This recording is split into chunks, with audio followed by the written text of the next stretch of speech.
غریب نواز رضی اللہ تعالی عنہ والد کی طرف سے حسینی سجد ہیں اور والدہ کی طرف سے حسنی سجد ہیں، یعنی نجیب الطرفین سجد ہونے کا اعزاز آپ کو حاصل ہے۔ سرکار غوث پاک رضی اللہ تعالی عنہ کے قریبی رشتہ داروں میں آپ کا شمار ہوتا ہے۔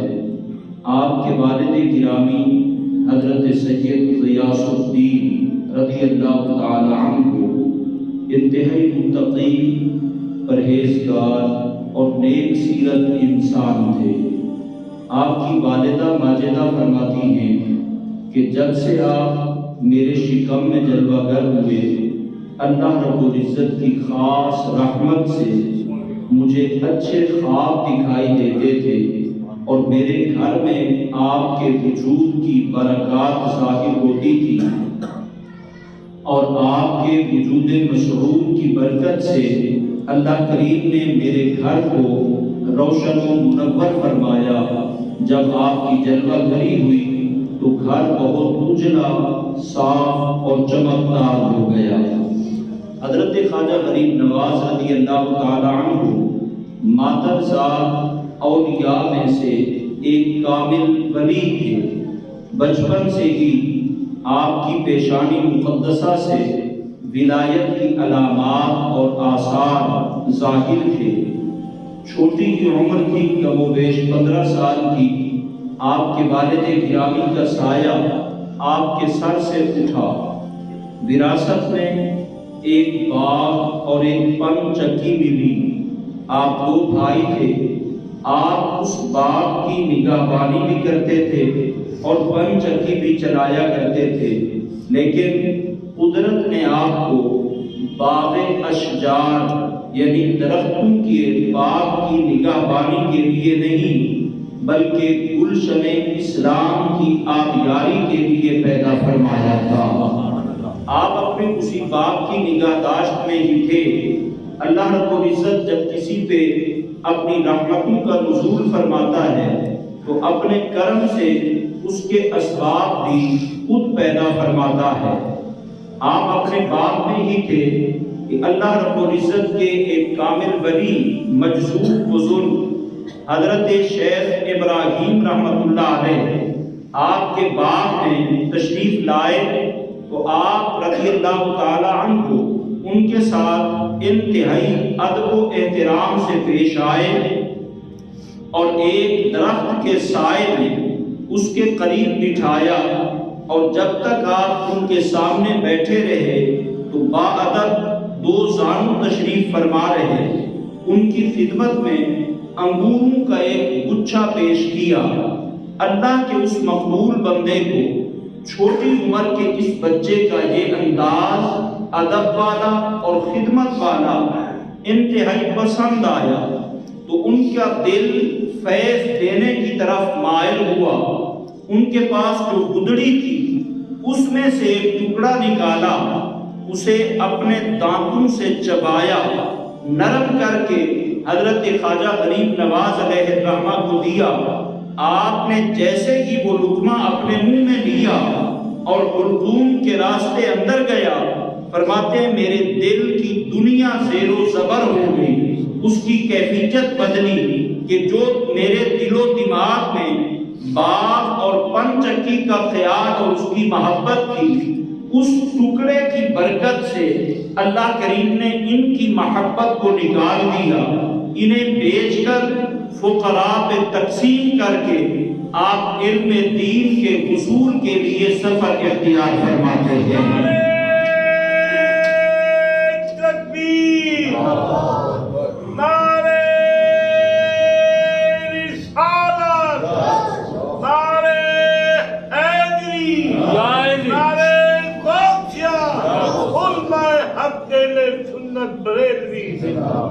اللہ رب العزت کی رحمت سے یہ کمالات جب ملنے تھے تو رب نے سبب بھی خود بنائے، ورنہ اس معاشرے میں بھی غور کیجئے کہ اگر بچے کی عمر 15 سال کی ہو، پہلے تو اگر کوئی بزرگ اس طرح کا بڑھاپے کی عمر کا ملے تو اس کے قریب آنا وہ پسند نہیں کرے گا، اگر قریب آ بھی جائے اللہ کی عطا کردہ توفیق سے، تو پھر اگر وہ اس عمر کا بزرگ کوئی روٹی کا ٹکڑا چبا کے دے اور یہ 15 سال کی عمر کا بچہ اسے اپنے منہ میں لے کر کھا لے، یہ عقلاً بعید نظر آتا ہے۔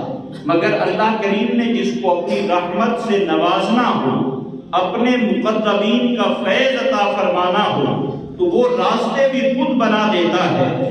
حضرت خواجہ غریب نواز رضی اللہ تعالی عنہ پھر علم دین کے اصول میں لگتے ہیں تو آپ اس وقت کے مروجہ تمام علوم و فنون میں کمال حاصل کرتے ہیں۔ آپ حافظ قرآن بھی تھے، مکمل عالم دین بھی تھے، محدث بھی تھے، مفتی بھی تھے۔ علوم ظاہری پر مکمل دسترس آپ کو حاصل تھی۔ تو گویا ہم اہل سنت کے جو پیر اور اولیاء کاملین ہیں، وہ علم شریعت کے اصول کو اپنے لیے عزت کا سامان اور سبب سمجھتے تھے، اس سے دور نہیں بھاگتے تھے، چونکہ شریعت طریقت کا پہلا زینہ ہے، اور جو بندہ شریعت کا جتنا پابند ہوتا ہے وہ طریقت میں اتنا اعلیٰ مقام پر فائز ہوتا ہے۔ علوم ظاہری مکمل حاصل کرنے کے بعد اس علم کو علم سفینہ سے تعبیر کیا جاتا ہے، اور پھر اس میں کمال اور اس کی کامیابی کے لیے علم سینہ بھی ضروری سمجھا جاتا ہے۔ علوم ظاہری کے ساتھ ساتھ علوم باطنی جو اللہ والوں کی نظر سے عطا ہوتے ہیں، انہیں حاصل کرنا بھی اللہ رب العزت کے مقبولین کا طریقہ رہا۔ آپ مرشد گرامی کی تلاش میں بہت سارے اولیاء کرام علیہم الرحمہ کی بارگاہوں میں حاضر ہوئے، مگر جواب یہ ملتا کہ معین الدین حسن تمہارا حصہ یہاں نہیں کہیں اور ہے۔ بالآخر چلتے چلتے تلاش کرتے کرتے اللہ کریم فرماتے ہیں والذین جاہدوا فینا لنہدینہم سبلنا، کہ جو لوگ ہماری طرف آنے کی کوشش کرتے ہیں ہم ان کے لیے راستہ کشادہ فرما دیتے ہیں، ان کے لیے راستے کھول دیتے ہیں۔ پھر بغداد معلیٰ میں سید الطائفہ حضرت سیدنا جنید بغدادی رضی اللہ تعالی عنہ کی مسجد میں آپ اپنے مرشد گرامی کی خدمت میں حاضر ہوتے ہیں۔ حضرت سیدنا خواجہ عثمان حلوانی رضی اللہ تعالی عنہ آپ کی خدمت میں یوں بھی شعر کی صورت میں، نظم کی صورت میں طلب مدد کے لیے عرض کیا جاتا ہے کہ بگرداب بلا افتادہ کشتی، ضعیفان شکستہ را تو کشتی، بے حق خواجہ عثمان حلوانی مدد کن یا خواجہ معین الدین چشتی۔ آپ فرماتے ہیں کہ حضرت سیدنا جنید بغدادی رضی اللہ تعالی عنہ کی مسجد میں اپنے مرشد گرامی کی زیارت ہوئی۔ آپ نے پہلی ملاقات میں ہی فرمایا کہ بیٹا حسن آؤ، تمہارا انتظار ہو رہا تھا، اور پہنچتے ہی آپ کے مرشد گرامی نے آپ کو بیعت فرمایا، 2 رکعت نماز نفل ادا کرنے کا حکم دیا۔ آپ نے 2 رکعت پڑھی، فرمایا 2 زانو ہو کے قبلہ رخ بیٹھے اور سورۃ البقرہ کی تلاوت کریں۔ مرشد گرامی کے حکم پر 2 زانو کعبہ رو ہو کر سورہ بقرہ کی تلاوت کی، اور پھر آپ نے آپ کے ہاتھ کو پکڑا اور کھڑا کیا، آسمان کی طرف دکھایا، قینچی لی، آپ کے سر پہ نشان لگا کے 4 کلا والی ٹوپی آپ کو عطا فرمائی، خاص خرقہ اور گدڑی عطا فرمائی، اور پھر فرمایا بیٹا حسن ہمارے سلسلے میں 1 دن اور 1 رات کا مجاہدہ ہے، یہاں بیٹھو اور اس مجاہدے کو جاری رکھو۔ اپنے مرشد گرامی کے حکم میں انہی کی خدمت میں 1 دن اور 1 رات کا وہ مجاہدہ کیا۔ پھر آپ کے مرشد گرامی نے اٹھایا، فرمایا بیٹا حسن اٹھو، آسمان کی طرف دیکھو۔ آپ نے نگاہ اٹھائی تو پوچھا مرشد گرامی نے کہ کہاں تک نظر جاتی ہے؟ عرض کیا کہ عرش اولی تک نظر جاتی ہے۔ فرمایا نظر جھکاؤ، تو پھر پوچھا کہاں تک نظر جاتی ہے؟ عرض کرتے ہیں کہ تحت الثری تک جاتی ہے۔ 21 بار درود پاک پڑھنے کا حکم دیا، وظائف عطا فرمائے، پھر پڑھتے رہے، پھر اٹھایا، اپنی 2 انگلیاں کھول کے مرشد گرامی نے فرمایا کہ ان کے درمیان دیکھو۔ حضرت خواجہ غریب نواز فرماتے ہیں جب میں نے اپنے مرشد گرامی کے حکم پر آپ کی 2 انگلیوں کے درمیان دیکھا تو پوچھا کیا نظر آتا ہے؟ عرض کیا حضور 18,000 عالم میری نظر کے سامنے ہیں۔ سبحان اللہ۔ تو نبی کریم صلی اللہ تعالیٰ علیہ وسلم کے غلاموں کے غلاموں کے غلاموں میں جب اتنا کمال ہے کہ 18,000 عالم اللہ کریم ان کی 2 انگلیوں کے درمیان اپنی قدرت سے جمع فرما دیتا ہے اور ان کے مرید کو دکھا دیتا ہے تجھے غلاموں کے غلاموں کا مقام ہے۔ آقا کریم علیہ التحیت و تسلیم کا مقام کتنا بلند ہوگا۔ نبی کریم صلی اللہ تعالیٰ علیہ وسلم کے غلاموں کو رب نے یہ شان عطا فرمائی۔ پھر اس کے بعد بھی حضرت خواجہ غریب نواز رضی اللہ تعالیٰ عنہ اپنے مرشد گرامی کی خدمت میں طویل عرصہ رہے۔ پھر یہ اعزاز بھی آپ کو ملا کہ اپنے مرشد گرامی کی معیت میں بیت اللہ اور روضہ انور پر حاضری کی سعادت بھی ملی۔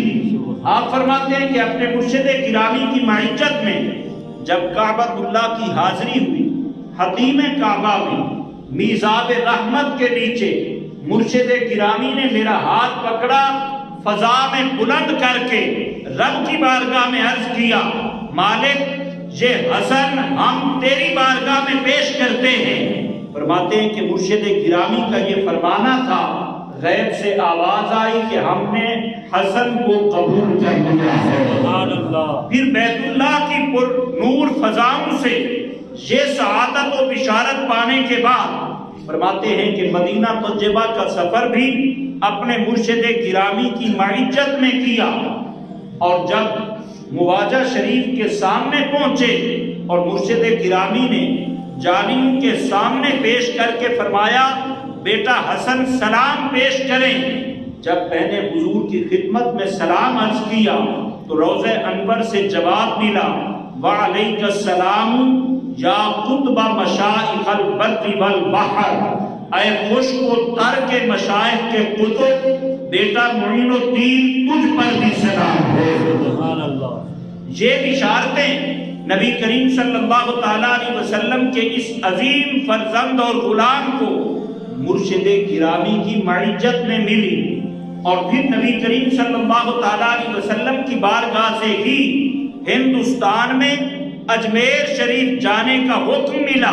اس بشارت کے پیش نظر آپ کے القاب میں ایک عظیم ترین لقب ہے عطائے رسول فی الہند، کہ آپ ہندوستان میں نبی کریم صلی اللہ تعالیٰ علیہ وسلم کی عطا سے ہی جلوہ گر ہوئے۔ پھر حجاز مقدس کا سفر بغداد غزنی سے ہوتے ہوئے آپ لاہور میں جلوہ گر ہوئے، اور حضرت داتا علی حجویری رضی اللہ تعالیٰ عنہ کے قدموں میں حصول فیض کے لیے اپنا ٹھکانہ لگایا، 40 دن تک وہاں پہ موجود رہے۔ آپ کا حجرہ اعتکاف اب بھی آپ کی یاد کے طور پر داتا کے قدموں میں موجود ہے۔